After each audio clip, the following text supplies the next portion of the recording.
आखिर पवन पुत्र हनुमान जी के उड़ने की गति कितनी थी और आखिर कितने समय में पवन पुत्र हनुमान जी द्रोणागिरी पर्वत से संजीवनी बूटी ले आए थे। आप देख रहे हैं मिस्टीरियस हिंदू। तो चलिए अब करते हैं ज्ञान की बात। वीडियो में आगे बढ़ने से पहले हमारे चैनल को सब्सक्राइब अवश्य करें और बेल आइकन जरूर दबाएं। बचपन में हम जब रामायण की कहानियां सुना करते थे तब हमें लक्ष्मण जी के बेहोश होने पर हनुमान जी के संजीवनी बूटी लिए जाने का किस्सा भी सुनने को मिलता था, जिसमें संजीवनी बूटी ना मिलने पर किस तरह वो पूरा का पूरा पर्वत उठा ले आए थे, वो भी एक रोचक किस्सा था।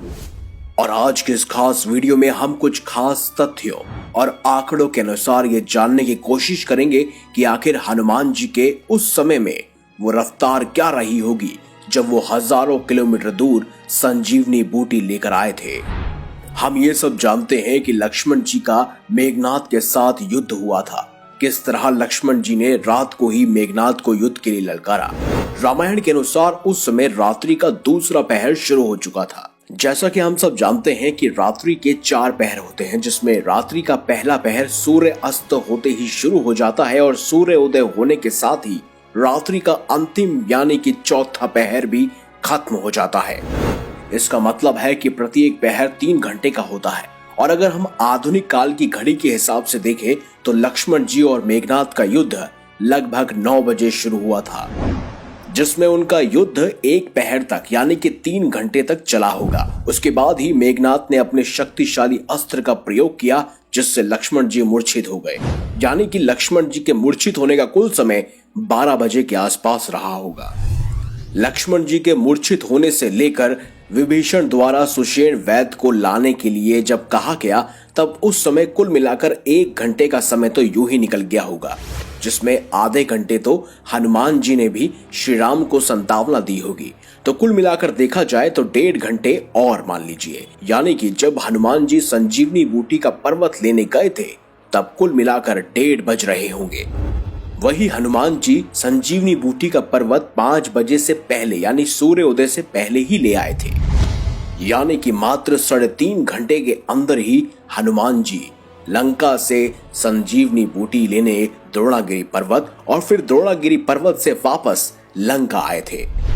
वहीं इसी 3.5 घंटे के बीच में ही उन्हें कालनेमी राक्षस और साथ ही भरत भी मिले थे। जहां एक तरफा कालनेमी राक्षस ने उनका कुछ समय बर्बाद किया, वहीं जब हनुमान जी द्रोणागिरी पर्वत लेकर वापस आ रहे थे तब भरत जी का तीर लगने के कारण हनुमान जी मूर्छित हो गए थे। कुल अनुमान अगर देखा जाए तो ये कहा जा सकता है कि हनुमान जी लंका से द्रोणागिरी पर्वत और फिर द्रोणागिरी पर्वत से वापस लंका 2 घंटे के भीतर ही आए थे। वहीं अगर इंटरनेट में उपलब्ध जानकारी के अनुसार देखा जाए तो श्रीलंका से द्रोणागिरी पर्वत तक की दूरी लगभग 2500 किलोमीटर है। यानी कि आने और जाने दोनों तरफ की यह दूरी कुल मिलाकर लगभग 5000 किलोमीटर तक है और बजरंगबली ने 5000 किलोमीटर की यह दूरी मात्र 2 घंटे में तय की थी।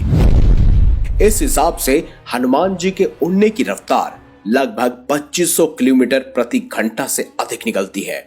और अगर इसकी तुलना ध्वनि की रफ्तार से की जाए तो इसकी तुलना में हनुमान जी की गति लगभग 2 गुना ज्यादा बैठती है। अब इसके भी बहुत सारे कारक देखे जाए तो हनुमान जी के पास लघिमा नामक सिद्धि थी, जिसके हिसाब से वो अपने वजन को हल्का और भारी कर सकते थे। तो इस हिसाब से अनुमान लगाया जा सकता है कि हनुमान जी ने उस समय लघिमा नामक सिद्धि का उपयोग किया था, जिस वजह से उनकी उड़ने की रफ्तार और ज्यादा बढ़ गई थी। और अगर देखा जाए तो हनुमान जी ने कुल मिलाकर 2500 प्रति घंटे की रफ्तार से द्रोणागिरी पर्वत की तरफ उड़ान भरी थी। अगर आपको इससे पहले ये जानकारी मालूम नहीं थी तो कमेंट बॉक्स में अपनी राय अवश्य दें। जय श्री राम, जय श्री बजरंगबली अवश्य लिखें। वीडियो को लाइक करें, हमारे चैनल को सब्सक्राइब करें और ज्यादा से ज्यादा शेयर भी करें। मिलेंगे अगली बार एक नई खास वीडियो के साथ। अब तक के लिए देखते रहिए संपूर्ण ज्ञान का केंद्र बिंदु मिस्टीरियस हिंदू।